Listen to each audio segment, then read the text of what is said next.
들으실 말씀 다니엘서 11장 1절로 19절 말씀입니다. 내가 또 메대 사람 다리오 원년에 일어나 그를 도와서 그를 강하게 한 일이 있었느니라. 이제 내가 참된 것을 내게 보이리라. 보라, 바사에서 또 새 왕들이 일어날 것이요 그 후에 넷째는 그들보다 심히 부요할 것이며 그가 그 부요함으로 강하여진 후에는 모든 사람을 충동하여 헬라 왕국을 칠 것이며 장차 한 능력 있는 왕이 일어나서 큰 권세로 다스리며 자기 마음대로 행하리라. 그러나 그가 강성할 때에 그의 나라가 갈라져 천하 사방에 나누일 것이나 그의 자손으로 돌아가지도 아니할 것이요 또 자기가 주장하던 권세대로 되지 아니하리니 이는 그 나라가 뽑혀서 그 외의 다른 사람에게로 돌아갈 것임이라. 남방의 왕은 강할 것이나 그 군주들 중 하나는 그보다 강하여 권세를 떨치리니 그의 권세가 심히 클 것이요 몇 해 후에 그들이 서로 단합하리니 곧 남방왕의 딸이 북방왕에게 가서 화친하리라. 그러나 그 공주의 힘이 쇠하고 그 왕은 서지도 못하며 권세가 없어질 뿐 아니라 그 공주와 그를 데리고 온 자와 그를 낳은 자와 그때에 도와주던 자가 다 버림을 당하리라.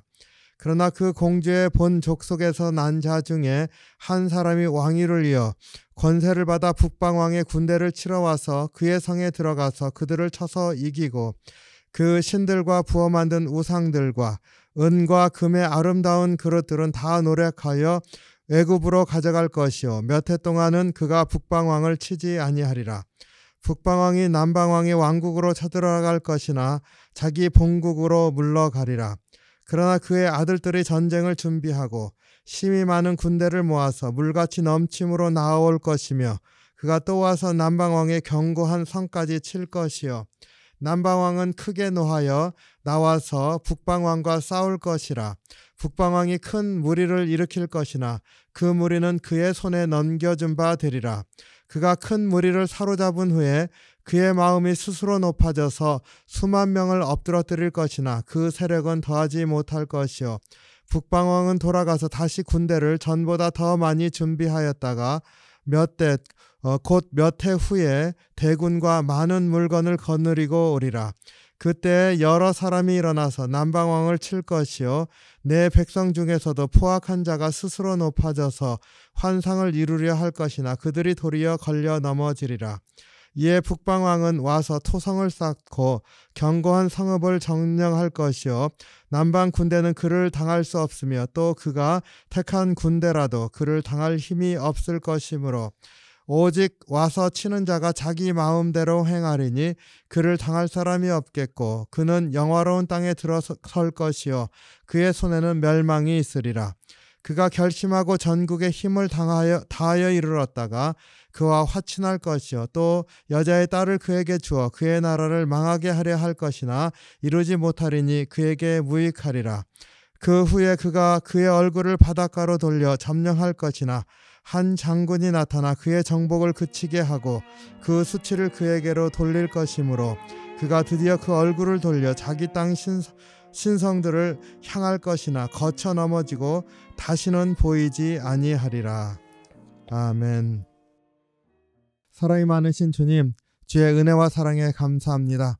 다니엘의 환상을 통하여서 하나님께서 나라들을 어떻게 다스리시는지 그리고 그 안에서 믿는 사람이 어떻게 살아갈 것인지 항상 저희들에게 일깨우시는 것을 감사합니다.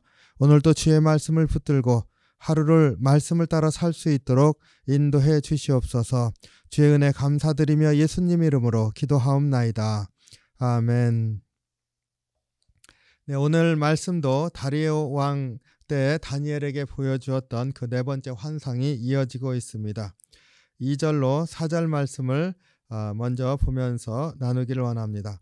이제 내가 참된 것을 내게 보이리라. 바사에서 또 새 왕이 일어날 것이요 그 후에 넷째는 그들보다 심히 부요할 것이며 그가 그 부요함으로 강하여진 후에는 모든 사람을 총동원하여 헬라 왕국을 칠 것이며 여기에서 그 바사 그 페르시아죠. 바사 왕 그 이어지는 그 세 왕들 후에 네 번째 왕 그러니까 고레스 이후에 이어지는 그 네 번째 왕이 굉장히 강할 것이고, 그로 말미암아 그 바사의 그 부요한 것들, 강해지는 그 역사들이 많이 일어날 것이다, 이렇게 말하고 있습니다. 이 네 번째, 그러니까 그 고레스 이후의 네 번째 왕이죠. 그 크세르크세스 왕이라 보통 이렇게 얘기를 하는데, 우리 그 아하수에로 왕이라고 하면 오히려 성경에서 좀 익숙할 것 같습니다. 그리고 3절에 장차 한 능력 있는 왕이 일어나서 큰 권세로 다스리며 자기 마음대로 행할 것이라, 이렇게 했는데, 그 바사 이어서 나오는 그 강력한 왕이 그 알렉산더 대왕이죠. 그래서 장차 능력 있는 왕 알렉산더 왕을 지칭하고 있습니다. 4절에서 그러나 그가 강성할 때 그의 나라가 갈라져 천하 사방에 나누일 것이나 해서 알렉산더 사후에 네 개 지역으로 나누어서 이제 네 개의 네 왕이 다스리는 네 개 지역이 된다 하는 것, 앞에서 여러 차례 나왔습니다. 시리아 지역, 그 바벨론 지역, 셀루큐스, 그 뒤를 이어서 안티오쿠스, 이렇게 이어지는 그 하나고, 그다음에 애굽을 중심으로, 그리고 유대 땅도 그 애굽의 세력 안에 들어가게 되죠. 그래서 프톨레미 왕에 관해서, 그리고 마게도니아 지역은 카산더 왕이고, 그 다음에 이제 그 비두니아인가요? 트라키아 비두니아, 비시디아죠. 그 리시마쿠스 왕이 이제 다스리게 되고, 넷으로 이제 갈라지는 것, 여러 차례 이제 얘기를 했었습니다. 이 이야기를 하고 난 다음에 오늘 본문에서 계속 이어지는 것은 이 네 개 지역 중에서 북방과 남방 왕의 싸움을 얘기를 합니다. 그래서 북방 왕은 그 시리아 왕이고, 남방 왕은 이집트 애굽 왕이죠. 그 둘의 이제 계속되는 전쟁에 관해서 오늘 그리고 내일까지 계속해서 이어집니다. 굉장히 길게 그 전쟁 이야기가 일어나는데 대를 이어가면서 이렇게 싸우는 모습을 볼 수가 있습니다. 그 6절에 몇 해 후에 그들이 단합하리니 곧 남방 왕의 딸이 프톨레미 그 2세 때인데요. 그 북방 왕에 가서 화친하리라 그랬는데, 이 남방 왕의 딸이 그 전쟁이 계속되니까 전쟁을 멈추고자 해서 이제 애굽의 그 프톨레미 2세 때 그 딸을 그 시리아 왕 안티오쿠스 2세에게 이제 그 정략 결혼을 하는 거죠. 이제 딸을 주고 결혼하게 합니다. 그래서 지역을 이제 안정시키려고 이렇게 하는데 그 실패하죠. 안티오쿠스 2세 그 원래 본처인 라오디케에 의해서 그 딸 그 베레니게라고 하죠. 그가 이제 죽게 됩니다. 7절에 그러나 그 공주의 본 족속에서 난 자 중 한 사람이 왕위를 이어받아 북방 왕의 군대를 쳐서 그 성에 그 성에 두어 가서 그들을 쳐서 이기고, 그들 그 신들과 부어 만든 우상들과 은과 금의 아름다운 그릇들을 다 노략하여 애굽으로 가져갈 것이요 몇 해 동안 그가 북방 왕을 치지 아니하리라, 이렇게 했는데, 이제 그 공주의 동생이죠. 그 거기가 이제 왕이 되었을 때 다시 이제 그 보복을 하기 위해서 북방 왕과 이제 전쟁을 하게 되고, 이번에는 그 애굽 쪽에서 이기게 됩니다. 남방 왕이 그 프톨레미 3세가 되겠죠. 그 2세 아들이니까. 그래서 그 애굽에 있었던 그 금은 보화라고 해야겠죠. 우상도 다 금으로 만들었을 테니까 그런 것들을 다 애굽으로 이제 가져오는 것을 보게 됩니다. 이렇게 계속해서 이제 전쟁 그 대를 이어가면서 싸우는 것을 언급을 하고 있습니다.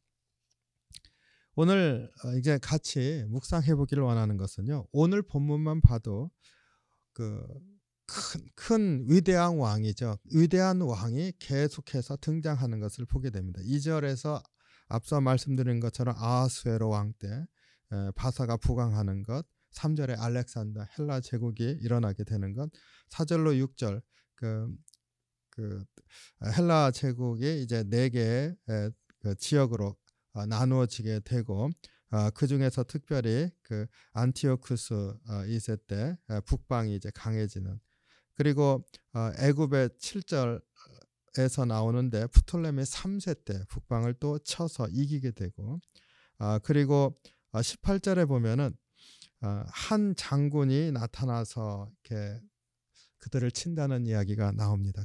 그 한 장군은 이제 그 로마의 리키우스가 된다고 이렇게 보통 이렇게 봅니다. 그때 당시에 그 시리아와 그 애굽의 그 계속되는 전쟁 가운데 한쪽이 한쪽을 이기면 세력이 커지니까 그것을 견제하면서 당시에 일어나던 로마가 개입하게 되죠. 이렇게 해서 왕들을 언급하고 있는데, 위대한 왕, 어떤 한 나라가 지속적으로 계속 지배하지 못하는 것을 보게 됩니다. 이 격변하면서 그 어느 하나의 국가가 아니라 계속해서 바뀌어가는 그런 세계 역사를 보게 됩니다. 우리가 이러한 것들을 볼 때 어느 하나가 우리가 좋아하는 게 있을 수 있습니다. 계속 이겼으면 좋겠는데 하는 생각도 할 수 있습니다. 그러나 그런 일이 세상에 없다는 것을 이 역사를 통해서 우리가 알게 됩니다. 그러니까 우리가 어떠한 하나의 세력이 너무나 힘들게 우리를 핍박할 때도 기억해야 될 게 바로 이런 것이죠. 그건 오래가지 않는다는 겁니다. 세상 가운데서 어떤 하나가 끝까지 지배하는 일이 일어나지 않는다는 것을 이 역사를 통해서 우리가 배우기를 원합니다. 그러니까 어려울 때 자신을 지킬 수 있어야 될 줄로 압니다. 이렇게 격변하는 이러한 것들을 언급하는 중에서 이스라엘 백성 혹은 유다 백성에 관해서 언급하는 것이 14절에 나옵니다. 그때 여러 사람이 일어나서 남방왕을 칠 것이요 내 백성 중에서도 포악한 자가 스스로 높아져서 환상을 이루려 할 것이나 그들이 도리어 걸려 넘어지리라. 그 유대 땅이 얼마나 작은 땅이고 약한 곳입니까? 그러니까 항상 강대국들의 그 중간에 끼어서 점령을 계속해서 당하게 되는 그런 처지에 있었습니다. 그런데 이 한쪽이 약해지는 그 격변기에 유대 백성들 중에서도 어찌 보면은 나라가 독립해 보겠다 하는 생각을 가지고 그러한 것을 했을 것입니다. 그런데 하나님 보시기에 내 백성 중에서도 포악한 자가 스스로 높아져서 하나님 뜻이 아니라는 겁니다. 스스로 높아져서 환상을 이루려 하니, 그러니까 독립하겠다고 하면서 자기들이 계획한 것들을 가지고 스스로 할 수 있다고 하는 자긍심을 가지고 이런 일을 도모하는 사람들이 너희 백성 중에도 있다, 이렇게 말씀하십니다. 그러니까 우리가 이러한 어려운 일들이 일어나는 그 과정 가운데서 우리 스스로 계획하면서 무엇인가 도모하고 이것을 벗어나려고 한다고 했을 때 하나님 보시기에는 기뻐하시는 것이 아닌 것들이 있다는 것을 우리가 반드시 깨달아야 될 줄로 믿습니다.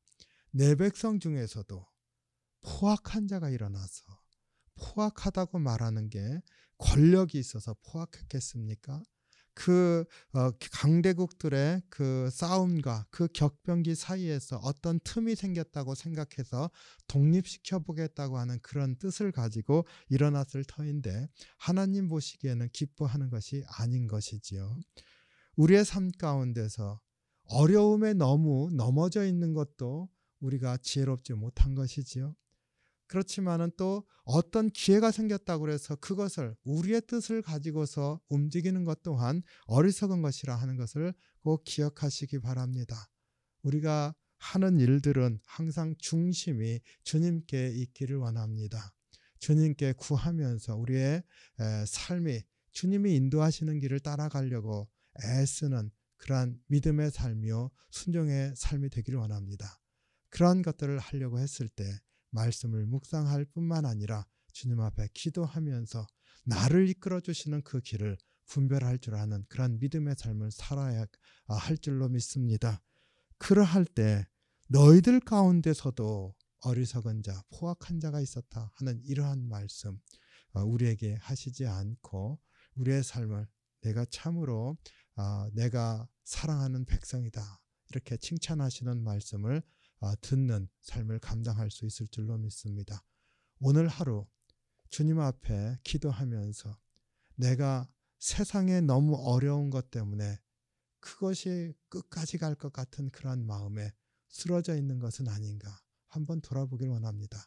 또 반대로 내가 이러한 때에 다시 한번 일어서는 것, 그것을 꿈꿀 때 내 뜻으로 하는 것은 아닌가 돌아보면서 또 주님 앞에 간구하고 주님, 나를 향하신 주님의 뜻을 나로 알게 해 주시옵소서 기도하면서 주님과 함께하는 귀한 하루가 되시기를 주님의 이름으로 축원합니다. 기도하겠습니다.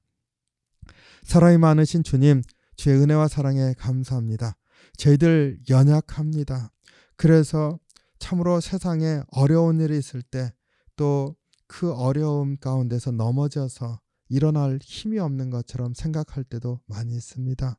주님, 또 우리가 또 일어나는 것 같이 느껴질 때는 또 나의 생각 가운데 갇혀서 주님의 뜻은 잊어버리고 그저 우리의 계획들을 가지고 움직이는 때도 많이 있었음을 고백합니다. 주님, 둘 다 어리석은 삶임을 저희들로 일깨워 주시니 감사합니다. 우리의 심령이 오직 주님께 향하게 하시고 하루하루 주께서 나를 붙드시고 인도하시는 은혜를 따라 사는 저희들 될 수 있도록 이끌어 주시옵소서. 특별히 어려운 이러한 때에 다시 한번 주의 말씀 붙들기를 소원하오니 우리의 심령 가운데 주님의 마음을 새겨주시고 말씀으로 인도해 주시옵소서. 감사드리며 예수님 이름으로 기도하옵나이다. 아멘.